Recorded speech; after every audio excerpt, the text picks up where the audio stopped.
Depuis le 3 décembre 2024, le cabinet Manstrik est à l'hôtel de ville en vue de la mise en place de différents ateliers pour l'élaboration des termes de référence des projets de la commune de Libreville, identifiés par la Banque africaine de développement BAD. Des séances de travail ont été organisées et à cet effet, nous recevons M.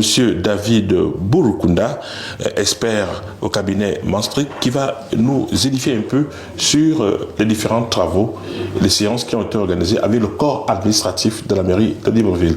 M. David Burukunda, bonjour. Bonjour. Est-ce que vous pouvez d'abord vous présenter aux éditeurs de la Voix de la Cité?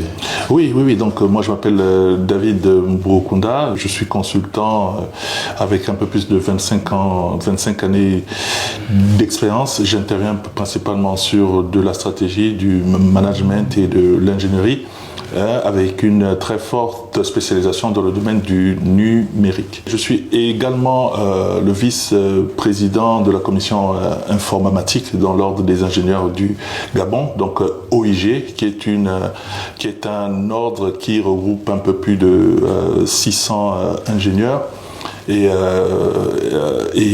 assimilés qui se retrouvent à travers le monde. Ce qui ressort, bien entendu, ce sont des ateliers qui ont été faits sous le contrôle du secrétariat général de la mairie, dans l'objectif justement de renforcer les recettes avec, in fine, la possibilité de créer des nouveaux services.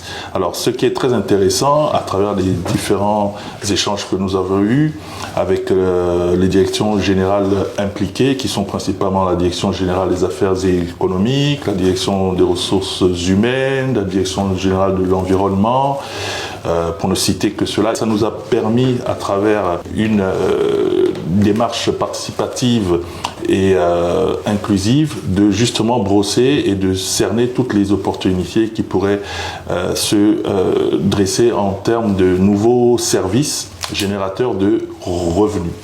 Donc de cela, nous avons travaillé toute la semaine dernière et aujourd'hui nous avons fait une synthèse.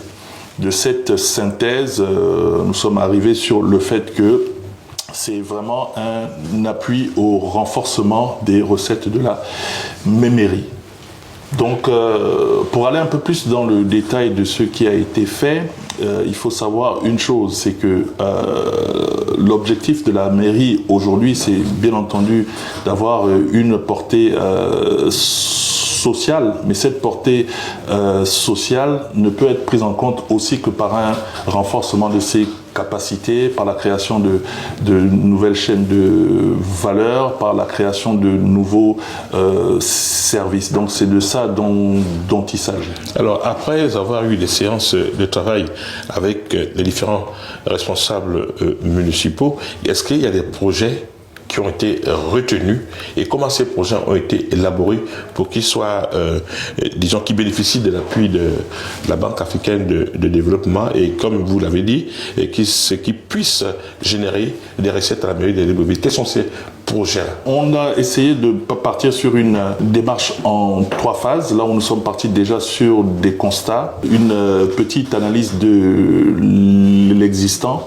Et là, on a constaté les difficultés qu'il y avait dans les différentes entités. Et surtout, après, nous sommes allés sur la catégorisation des besoins. Et enfin, ces besoins ont été traduits en projets. Alors, de manière concrète, par exemple, on est allé sur la possibilité justement d'améliorer, par exemple, les services de cimetières.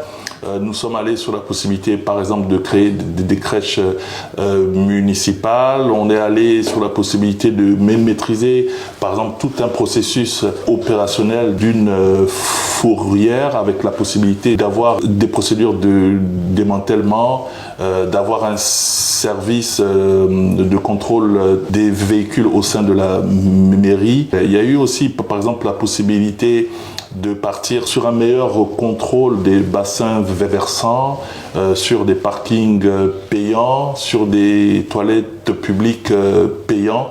Tout ça dans l'objectif de se réapproprier l'espace communal. Alors, qu'est-ce que ça veut dire? Que ces projets seront financés, seront proposés et répondent aux normes souhaitées par le cabinet Manstrik par rapport aux séances de travail que vous avez eues?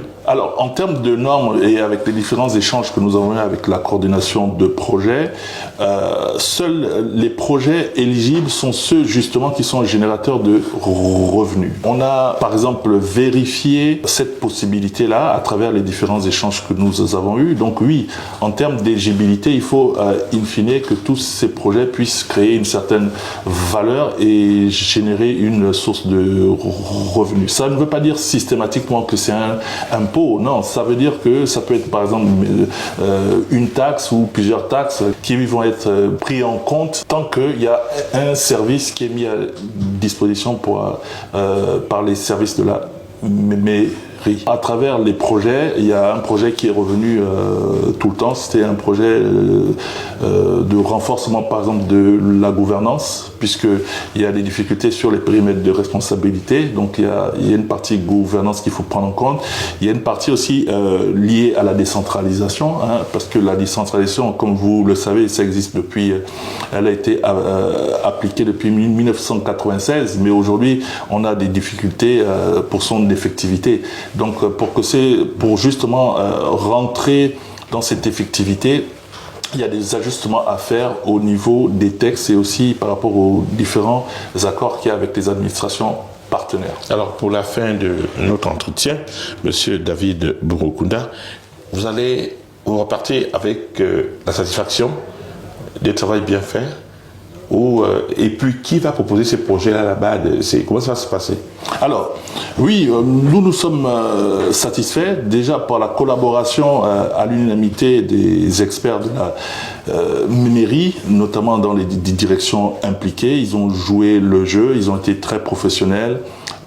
Impliqués, donc nous sommes vraiment satisfaits parce qu'il y a des choses par exemple qu'ils ont eu à préciser qu'on ne retrouve nulle part ailleurs. Donc on a senti un engouement non seulement patriotique, mais aussi un certain lien social avec les usagers parce qu'ils veulent faire mieux. Maintenant, la manière dont les projets vont être présentés, on va voir s'il y a la possibilité de faire des regroupements. Il y a des projets qui peuvent se faire en 90 jours, il y a d'autres qui peuvent se faire en 15 jours. Donc ça ne sert à rien de rentrer dans quelque chose qui est très long, vu qu'il y a une certaine bonne maîtrise des activités de la mairie. Et à ce moment-là, la mairie pourrait se prédisposer justement à faire de l'acquisition, notamment sur des équipements, des moyens roulants, et puis pour terminer sur un renforcement de ces capacités en ressources humaines. Le cabinet Maastricht Consulting, c'est un cabinet qui existe depuis 2013, hein, donc ça fait 11 ans.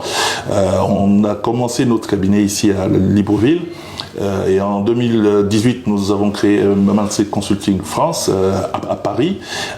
Et un peu avant le Covid, nous avons créé Maastricht Consulting North America, qui est au Canada. Donc nous intervenons principalement au niveau de l'Europe et l'Afrique pour les gouvernements, pour les entreprises privées, dans les secteurs banque, finance, assurance. Et aujourd'hui, nous travaillons avec le ministère des Affaires étrangères français. Nous avons travaillé avec la DGDI aussi pendant 2 ans. Nous travaillons avec la banque, avec BNP. Donc ça dépend. On a plusieurs types de clients. Monsieur David Bourokounda, merci.